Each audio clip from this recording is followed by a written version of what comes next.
तो ये वाली स्टोरी है जब मैं 6-7 साल का था। मैं मेरे पापा का बहुत ज़्यादा लाडला बेटा था क्योंकि मेरे घर में मुझसे बड़ी 2 बहनें थी। तो अकेला लड़का होने के कारण मम्मी और पापा मेरा बहुत ज़्यादा ध्यान रखते थे। मैं मेरे पापा के साथ ज़्यादा सोता था क्योंकि वो मुझे बहुत अच्छी कहानियाँ सुनाते थे और मुझे खाने के लिए बहुत सारी चीज़ ला के देते थे। तो इसलिए मेरे पापा मेरे लिए सबसे ज़्यादा बेस्ट थे। और वैसे भी मेरा मेरे पापा को लेके इतना ज़्यादा लगाव था ना कि मैं उन्हें कभी दूर जाने ही नहीं देता था। मैं यही सोचता था कि पापा बस मेरे पास रहे। सुबह जब पापा को काम पे जाना होता था तभी भी मैं यही बोलता था कि पापा मुझे भी आपके साथ जाना है, लेकिन ये कभी पॉसिबल नहीं था। पर मैं तो बच्चा था ना, मुझे कुछ नहीं पता था कि पॉसिबल और इम्पॉसिबल क्या होता है, तो मैं रोने लग जाता था। लेकिन मेरा ये रोज का ड्रामा था। कैसे भी करके मम्मी और मेरी बहनें मुझे रोक ही लेती थी। बट जैसे हर कुत्ते का दिन आता है वैसे भी एक दिन मेरा आ ही गया। तो एक बार मम्मी रोटी बना रही थी और बहनें भी कुछ काम कर रही थी और पापा को मैंने काम पे जाते हुए देख लिया। वो ऊंट गाड़ी पे जाते थे तो मैं भी उनके पीछे चुपचाप चल पड़ा। जिनको ऊंट गाड़ी का नहीं पता है, ये देखो अभी स्क्रीन पे आ रही है, यही होती है ऊंट गाड़ी।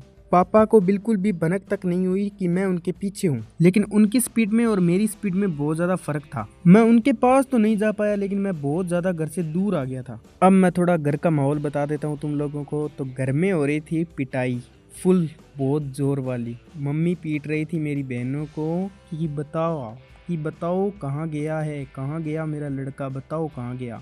और उनको ही पीटे जा रही थी बस, क्योंकि मम्मी गुस्से में थी और साथ में रो भी रही थी। मम्मी ने 3-4 पड़ोसियों से भी पूछा और उसके बाद में मम्मी चल पड़ी मुझे ढूंढने के लिए। तब मम्मी को एक आंटी मिली और उन्होंने बताया कि एक छोटा सा लड़का है जो कि ऊंट गाड़ी के पीछे हाईवे की तरफ जा रहा है। तब मम्मी को पता चल गया कि हाँ, अपने पापा के पीछे गया है वो लड़का। अब इधर तुम्हारा भाई, मैं पापा तक नहीं पहुंच पाया क्योंकि पापा मुझसे बहुत दूर जा चुके थे, लेकिन उनके पीछे पीछे मैं घर से बहुत दूर आ चुका था। अब लग रहा था तुम्हारे भाई को बहुत ज्यादा डर है, क्योंकि मुझे वैसे भी ट्रक, जेसीबी और मतलब जितने भी साधन थे ना, उनसे बहुत ज़्यादा डर लग रहा था। और पापा भी हाईवे की तरफ थे और मैं हाईवे से थोड़ा सा दूर था, तो मुझे डर लगने लग गया उन ट्रक से, उन जेसीबी से, क्योंकि शौक में आ तो गया था मैं इतनी दूर। और उस टाइम पे ना मम्मी सबसे ज़्यादा मिलिट्री से डराती थी कि बेटा मिलिट्री वाले आएंगे और तुम्हें उठा के ले जाएंगे, तो मिलिट्री से काफ़ी ज़्यादा डर लगता था। मैं बिल्कुल बीच में खड़ा हो गया, जहाँ था वहीं का वहीं रुका रहा और रोने लग गया। रो तो मैं वैसे भी पहले ही रहा था,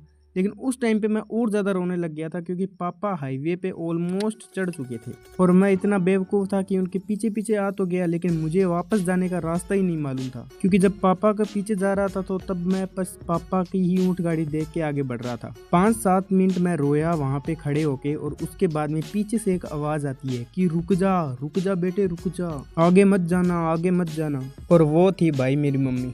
उस टाइम पे मेरी फट के वैसे ही 4 हो रखी थी, तो मम्मी को देखते ही मेरा मन इतना ज़्यादा गुदगुद, मतलब इतना ज़्यादा दिल खुश हो गया ना। अब तुम्हारे भाई ने पापा को छोड़ दिया और मम्मी की तरफ भागे जा रहा हूँ और मम्मी भी भागते हुए मेरी तरफ आ रही है। बट कहानी अभी ख़त्म थोड़ी होती है मेरे भाई, यहाँ से शुरू होती है असली कहानी। मैं मेरी मम्मी के टांग तक आता था तो टांगों को पकड़ लिया मैंने और मम्मी ने उसी टाइम पे 2-3 कमर में रख दी। उफ, ये मम्मी का प्यार दिखाने का स्टाइल। अब मैं रोए जा रहा हूँ और मम्मी ने इधर से एक डंडी तोड़ी और भाई साहब वहां से लेके घर तक मुझे पीटे लाई है और घर पे आके धोया वो अलग। और मेरी बहनों को भी बहुत ज्यादा धो रही है और बोल रही है कि तुमने इस लड़के का ध्यान क्यों नहीं रखा। उसके बाद में मतलब मम्मी खुद भी रोने लग गई थी और हम 400-500 जितने भी थे घर के अंदर, पापा को छोड़ के सब रोने लग गए क्योंकि भाई मम्मी की जान आ गई थी हलक के अंदर। तो मम्मी ने फुल पीटा मेरे को तो, और कैसे भी करके वैसे मैं मिल गया था, मिला तो क्या ही था,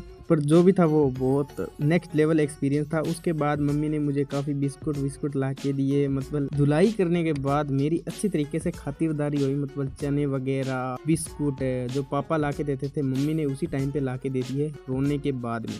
सो यस, ये थी मेरी और मेरी बचपन की स्टोरी थी। वैसे तो तुम लोगों को पसंद आई हो तो कमेंट करना ज़रूर, और आगे मैं कंटिन्यू करूं या ना करूं उसका भी सजेशन तुम लोग मुझे दे सकते हो, क्योंकि शायद से मेरे 2 सब्सक्राइबर आए, इस वीडियो रिकॉर्ड कर रहा हूँ मैं ये तब तक। तो जितने भी लोग 2-4 लोग देख रहे हो, 1-2 लोग देख रहे हो, तो मुझे सजेशन करना कि मैं आगे कंटिन्यू करूँ स्टोरी वाली वीडियोस बनाना या ना करूँ। बाकी ध्यान रखो अपना और अपने परिवार का, एंड थैंक यू।